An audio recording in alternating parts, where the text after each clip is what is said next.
Apocalipse capítulo 2, verso 1 até o 7. Ao anjo da igreja em Éfeso, escreve: essas coisas diz aquele que conserva na mão direita as 7 estrelas e que anda no meio dos 7 candeeiros de ouro.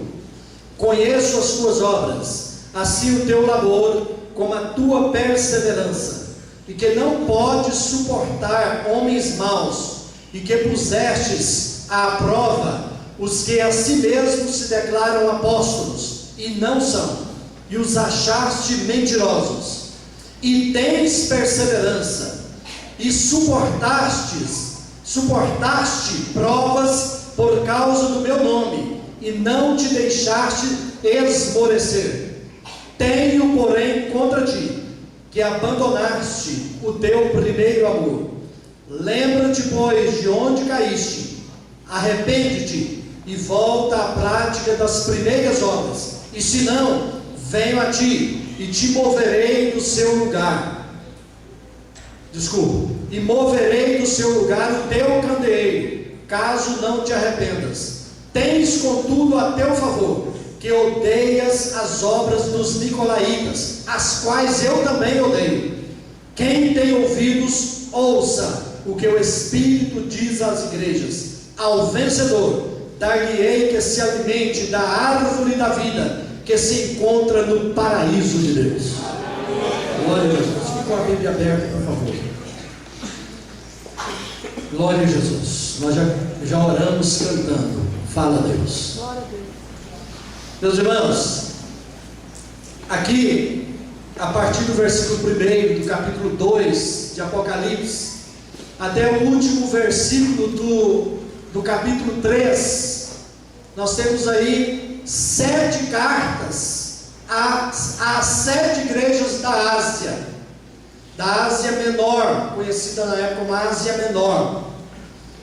E essas 7 cartas foram enviadas pelo próprio Cristo, o Cristo ressurreto de entre os mortos, que estava à direita do Pai. João foi encarregado de escrever essas cartas. É certo que não existiam apenas essas 7 igrejas na Ásia Menor, existiam muitas igrejas na Ásia Menor naquela época, mas foram escritas apenas 7 cartas para talvez as principais igrejas daquela época, começando com a igreja em Éfeso. E Éfeso, queridos, Éfeso era a cidade mais importante da Ásia Menor. Aliás, era a capital da Ásia Menor. Éfeso era uma cidade na época, com quase 250 mil habitantes. Quase 250 mil habitantes naquela época. Era uma das 5 principais cidades do mundo, da época ali de João, quando ele escreveu o Apocalipse. A cidade de Éfeso era a feira da Ásia Menor, onde ficava o mais importante porto também da Ásia Menor, e era uma cidade estratégica para o comércio internacional daquela época. Também era um dos maiores centros religiosos do Império Romano na Ásia Menor. Hoje, a Ásia Menor, ela é ocupada quase que totalmente por um país chamado Turquia. E ali, na cidade de Éfeso, também tinha um grande centro de ocultismo. Tinha lá em Éfeso uma carta que chamava Carta de Éfeso. Essa carta, ela foi escrita em pergaminho e ela foi feita muitas cópias, milhares e milhares de cópias daquela carta, e ela era vendida Os turistas que iam ali, compravam, levavam aquela carta para casa, como um amuleto. E segundo eles lá, ajudava a casar pessoas, ajudava nas finanças, ajudava na saúde. É mais ou menos igual a alguns pregadores de televisão aí, que ficam falando de sal grosso, de água benzida, de pedaços da cruz de Cristo, esse tipo de coisa. E também igual aquela fitinha que vendida lá na Bahia, a fitinha Senhor do Bonfim. Então essa carta de Éfeso, que era vendida lá naquela época, virava também um amuleto. Era mais ou menos isso aí, funcionava, segundo eles, como um amuleto. Também havia ali na cidade muitos livros, uma livraria que vendia muitos livros de ocultismo. Tanto é que lá no capítulo 19 de Atos, versículo 19, eles queimavam, depois de convertidos, juntou um montão de livros lá e queimavam aqueles livros. Eu vou falar daqui a pouco sobre isso. Então também, lá em Éfeso havia um centro de culto à deusa Diana. E o templo, irmãos, da deusa Diana era 8 vezes maior do que o Partenon de Atenas. Partenon de Atenas era uma espécie de teatro, depois se transformou em igreja, mas ele era 70 por 30. O Partenon eram 2.100 metros quadrados. O templo da Diana era 8 vezes maior do que o Partenon de Atenas. Então era muito grande. E aquele templo, as colunas dele eram todas de mármore, revestidas de ouro. E tinha também maquetes do templo da Diana, que era o comércio ali, era aquecido com essas maquetes do templo da deusa Diana. E o templo da deusa Diana era considerado uma das 7 maravilhas do mundo antigo. Para os irmãos terem uma ideia do que era esse templo de Diana. Agora, na segunda viagem missionária de Paulo, ele passou por Atenas. E na terceira viagem missionária dele, ele ficou em Atenas. Paulo ficou em Atenas durante mais ou menos 3 anos. Foi a igreja que Paulo, ficou por mais tempo. Foi ali na cidade de Éfeso. E ele ficou ali ensinando numa escola que chamava Escola de Tirano. Era uma escola secular lá da cidade. Mas ele fez ali o seu quartel-general para discipular aqueles que iam se convertendo a Cristo ali naquela cidade. Meus irmãos, o Evangelho foi se espalhando pela cidade e milhares de pessoas se converteram.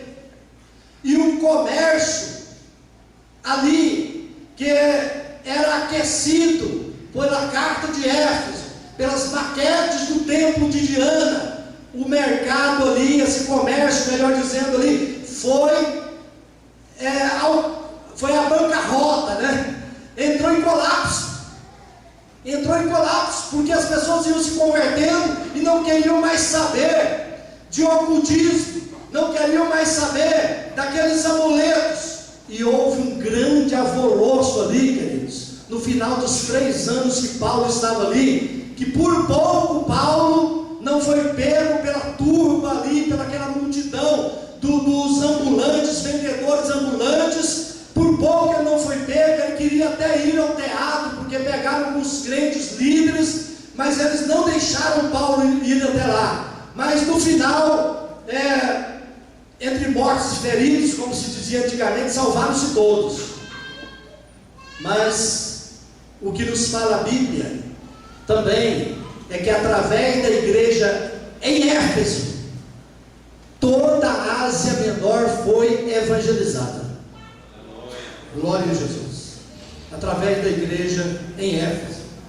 A igreja de Éfeso é considerada hoje pelos estudiosos como a terceira melhor e maior igreja daquela só perdia para a igreja de Jerusalém e para a igreja de Antioquia da Síria, mas era uma igreja operosa. Tanto é que o Senhor Jesus Cristo fala aqui, para vocês verem a importância da igreja em Éfeso.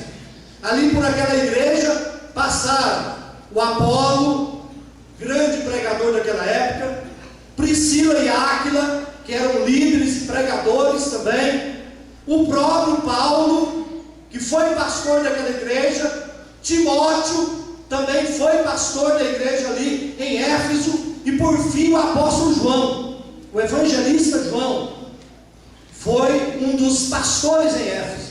E ali de Éfeso é que João escreveu o evangelho, escreveu as 3 cartas, e depois ele foi desterrado para a ilha de Patmos, que é ali perto de Éfeso, porque Éfeso está na praia do mar Mediterrâneo, e ele foi desterrado para lá, para a ilha de Patmos, de onde ele escreveu Apocalipse, e é o que nós lemos aqui hoje, né?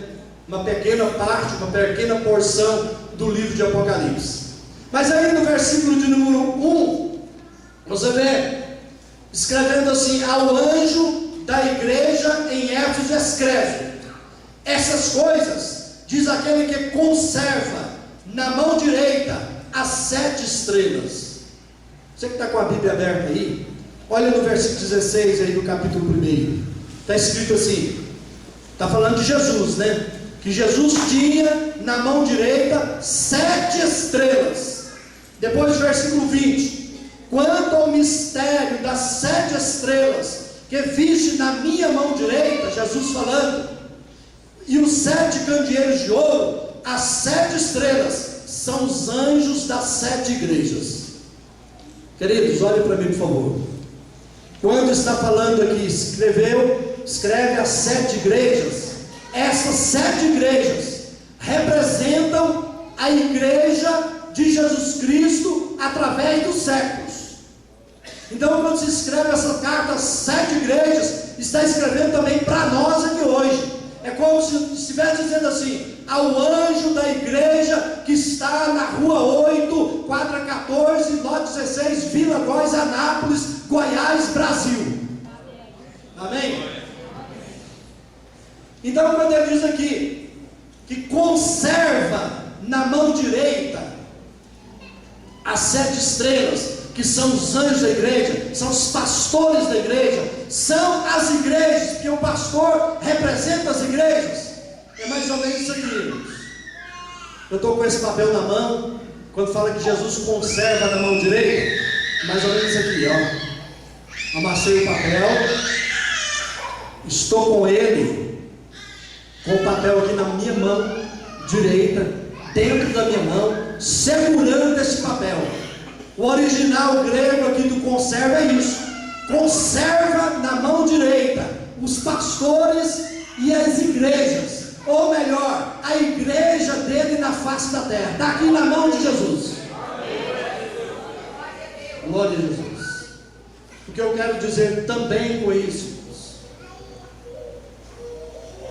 eu quero dizer a vocês a importância de sermos membros da igreja do Senhor Jesus Cristo, a importância de fazer parte da igreja, de fazer parte do corpo de Cristo aqui na terra. Ele disse que assim diz aquele que conserva na sua mão direita a igreja.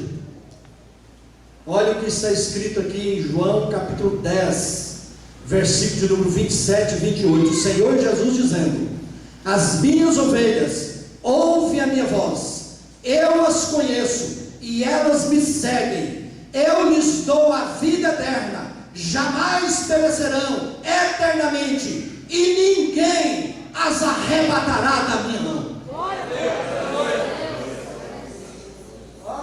Aleluia! Eu e você estamos nas mãos de Jesus, mas ele não está com a mão aberta não, nós estamos na mão dele e ele fechou a mão e conserva-nos na sua mão, seguros. Ninguém pode nos arrebatar das mãos de Jesus. Glória a Jesus, aleluia. E o versículo 1 continua: e que anda Está dizendo que ele, Jesus, se fosse o pastor Matias pregando aqui, ele ia estar vermelhinho agora, porque eu estou sentindo a presença de Deus aqui agora. Que coisa maravilhosa.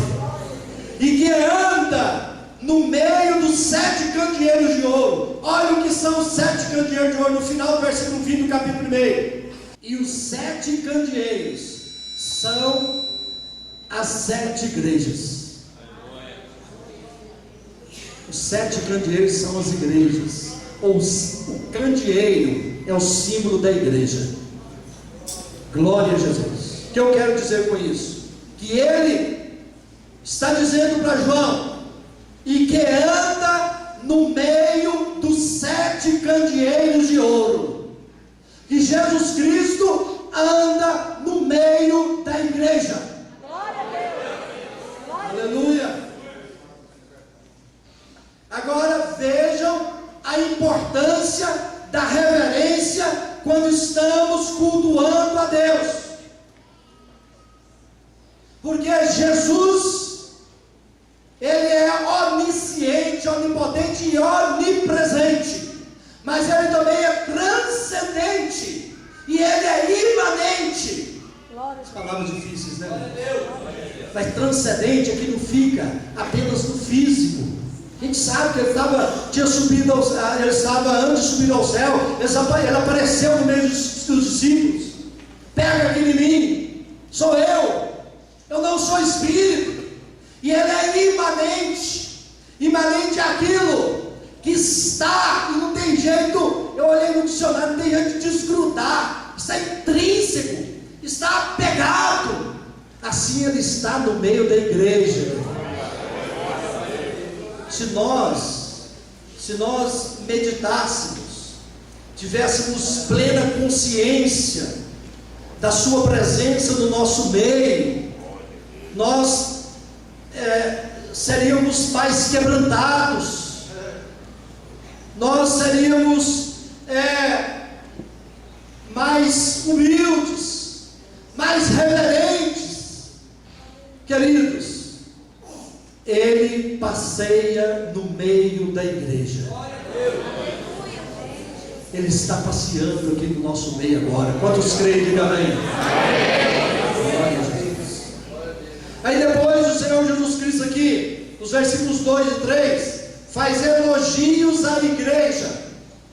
Ele elogia a igreja. Primeiro, ele elogia a fidelidade doutrinária da igreja, quando ele disse: conheço as tuas obras, assim o teu labor, como a tua perseverança, e que não podes suportar homens maus, e que puseste à prova os que a si mesmos se declaram apóstolos, e não são, e os achaste mentirosos. Amados, nós temos que ter muito cuidado com aquilo que a gente ouve, vê e ouve, principalmente no que diz respeito a certos pregadores pela internet, pela televisão e panfletos que se distribuem por aí. Nós temos que ter cuidado, porque, queridos, Deus age verdadeiramente onde a sua palavra está sendo pregada e ensinada com zelo, com fidelidade, com submissão. Deus age somente assim. Deus, nós vimos aqui mais na frente que o Senhor Jesus disse: eu tenho a seu favor que vocês odeiam as obras dos nicolaítas. Foi uma heresia levantada por um diácono da igreja primitiva chamado Nicolau. Eu não vou discorrer sobre o que ele ensinava, mas era uma heresia. E aí Jesus está falando: vocês odeiam as obras dos nicolaítas, como eu também odeio. Então Jesus, Deus, odeia as heresias. Odeia.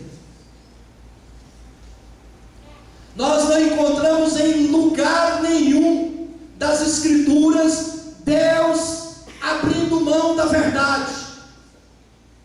Deus não abre mão da verdade, porque Ele é que somos seus servos, temos que andar na verdade e dar crédito somente à verdade. Glória a Jesus. Glória a Deus. Amados, a Assembleia de Deus do Brasil completou 100 anos no dia 18 de junho agora de 2011. E é a igreja que mais cresce no mundo, é a Assembleia de Deus, porque tem a Assembleia de Deus em todo mundo. Eu estava falando aos professores aqui da igreja, de escola dominical, e aos pastores, acerca da linha doutrinária que a Assembleia de Deus tem assumido nesses 100 anos de existência no Brasil. E nós não podemos abrir mão desta doutrina, da doutrina que nós temos aprendido sobre a salvação, a justificação, o arrebatamento da igreja e outras coisas. Nós não abrimos mão, porque existem várias linhas doutrinárias, principalmente acerca da salvação, e as duas principais são a de Calvino e de Armínio. A Assembleia de Deus é arminiana ou arminianista, segue essa linha doutrinária acerca da salvação, que diz que se perseverarmos até o fim, como Jesus disse, seremos salvos. Que fala e ensina as doutrinas básicas da salvação, do arrebatamento, essas que nós temos ensinado aqui na igreja, e nós não podemos abrir mão dessa doutrina. Amados, o Senhor Jesus alertou os apóstolos sobre os mercenários. Paulo alertou os crentes e os obreiros, melhor, os líderes e os obreiros de Éfeso, dizendo para eles assim: olha, vão se levantar de entre vocês lobos vestidos de ovelhas. Tomem cuidado, tomem cuidado.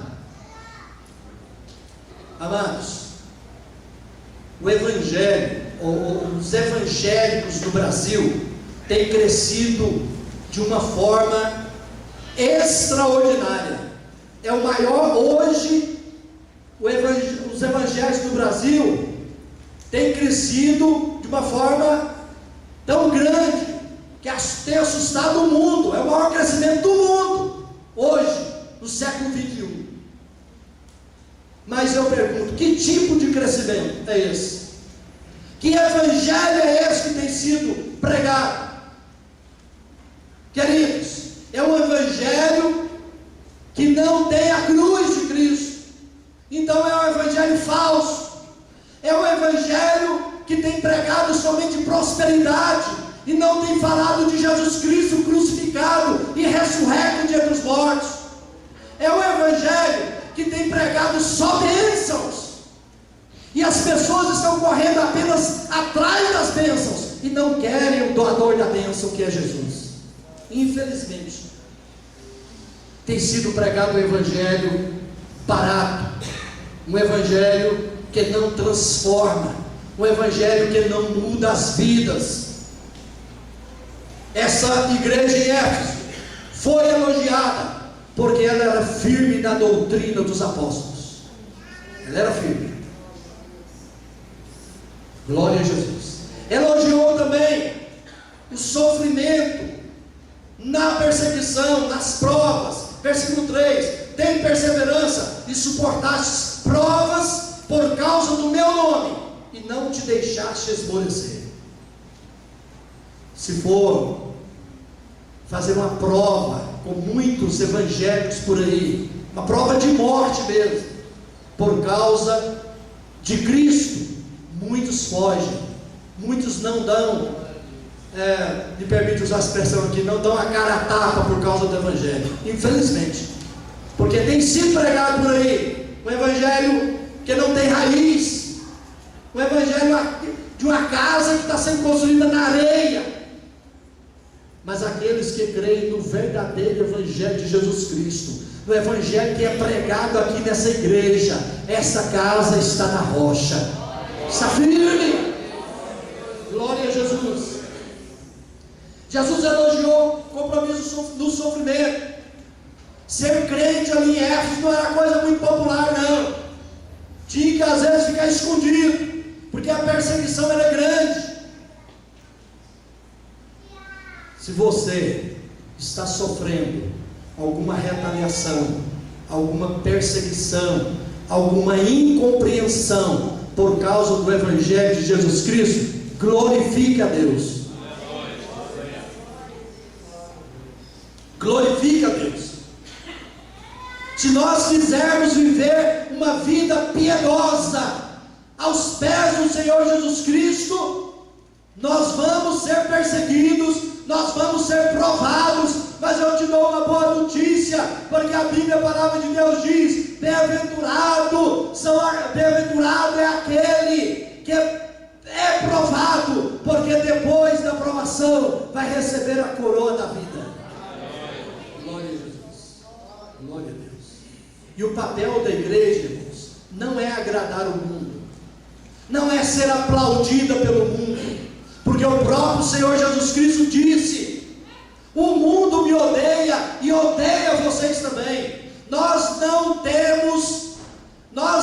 temos nenhum compromisso com o mundo. O nosso compromisso é com Jesus Cristo e com a sua igreja e com o reino de Deus aqui na terra. Você pode aplaudir o Senhor.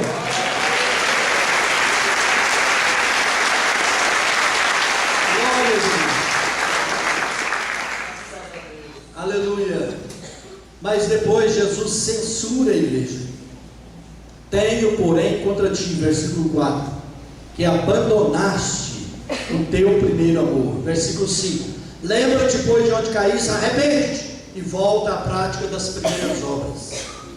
Então Jesus, ele começa a exortar, censurar, repreender a igreja, e a primeira coisa que ele fala é: abandonaste o teu primeiro amor.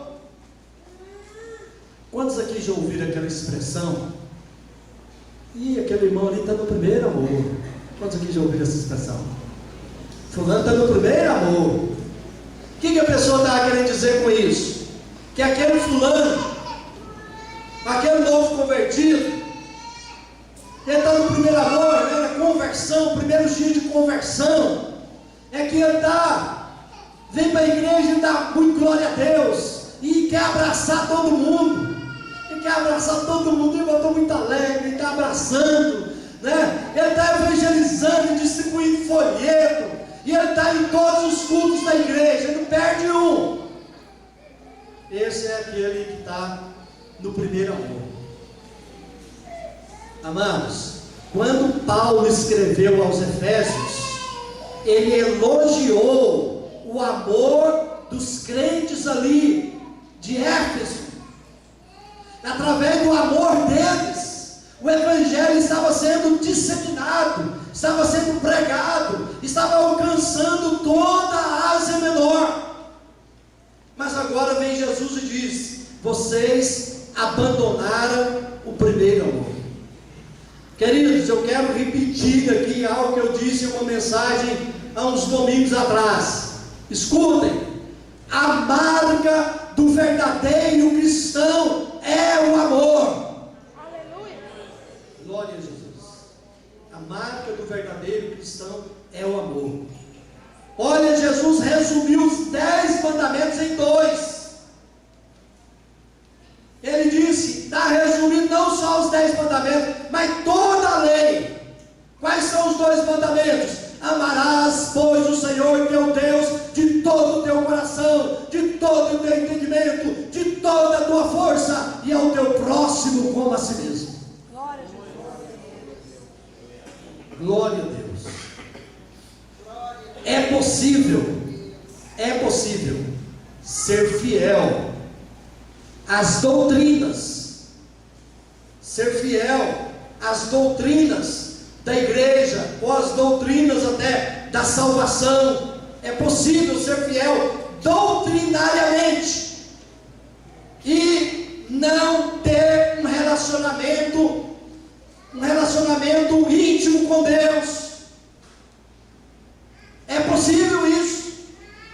E quando o Senhor Jesus Cristo estava dizendo que vocês abandonaram o primeiro amor, estava dizendo que eles, apesar de brigarem pela verdade, brigarem pela doutrina, eles estavam esquecendo do primeiro lugar, o relacionamento com Deus, a intimidade com Deus e também do amor de uns para com os outros.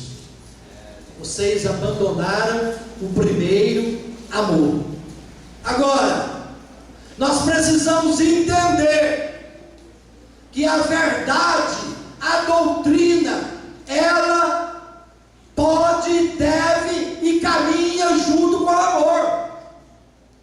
Nós podemos e devemos amar a Deus com toda a nossa força, amar o nosso próximo, amar os nossos irmãos e sermos fiéis à palavra de Deus. Glória a Deus. Aí depois Jesus Cristo dá uma ordem para a igreja, que é o versículo 5. Lembra-te, pois, de onde caíste. Lembra-te, pois, de onde caíste. Não falou do quê, mas de onde caíste. Arrepende-te e volta à prática das primeiras obras. Arrependimento, queridos, foi a primeira mensagem de João Batista, o precursor de Jesus. E também quando Jesus começou o ministério dele, a primeira mensagem foi sobre arrependimento. Arrependei-vos, porque é chegado o reino dos céus. Arrepender não é apenas algo emocional. Arrependimento é atitude. Envolve, é claro, mente, emoção, vontade. Envolve o emocional também, mas é principalmente atitude, queridos. Atitude. O João Batista disse: produzi, pois, frutos dignos de arrependimento. Se alguém diz que se converteu a Cristo, mas nada mudou na sua vida, essa pessoa está mentindo. Porque me ensina essa palavra aqui, que quando nós nascemos de novo, da água e do Espírito, produzida pelo arrependimento, produzido esse novo nascimento, pelo arrependimento, nós somos novas criaturas em Cristo Jesus. As coisas velhas já passaram, eis que tudo se fez novo. Então tem que haver mudança. Se alguém diz que se converteu a Cristo, mas a sua esposa diz que não mudou nada, ele está mentindo. Se alguém diz que se converteu a Cristo, e seus pais dizem que ele ainda é um rebelde, ele está mentindo. Porque quando convertemos verdadeiramente a Cristo, a nossa vida é transformada. Nós passamos a ter atitudes diferentes, maneira de viver diferente, maneira de falar diferente, maneira de tratar os irmãos diferente, maneira de tratar o cônjuge diferente, maneira de tratar os filhos diferente. A nossa vida é totalmente mudada. Aleluia. Glória a Jesus. Glória a Jesus. O cristianismo, ele atrai as pessoas por essas novas atitudes, porque elas são envolvidas de amor. São envolvidas de amor. Glória a Jesus. E finalmente, Cristo faz aí promessas para a igreja. Ele diz aí no versículo de número 7: quem tem ouvidos, ouça o que o Espírito, aí o Espírito Santo, diz às igrejas. Ao vencedor dar-lhe-ei que se alimente da árvore da vida, que se encontra no paraíso de Deus. O que esse texto nos diz, esse versículo? Ao vencedor. Árvore da vida é posse da vida eterna. O que é a vida eterna? Jesus Cristo diz, e está lá no capítulo 17 de João, ele orando ao Pai, ele disse: e a vida eterna é esta, que conheçam a Ti como o único Deus verdadeiro, e a Jesus Cristo a quem enviaste. Então, vida eterna é conhecimento de Deus. Quem é Deus? A Bíblia diz que Deus é amor. Então, está dizendo aí que se alimenta da vida, da árvore da vida, que se encontra no paraíso de Deus, que se encontra no céu. Então o céu é relacionamento de amor. Então escutem isso. A recompensa da prática do amor é amor eterno no paraíso de Deus. Fiquem todos de pé em nome de Jesus.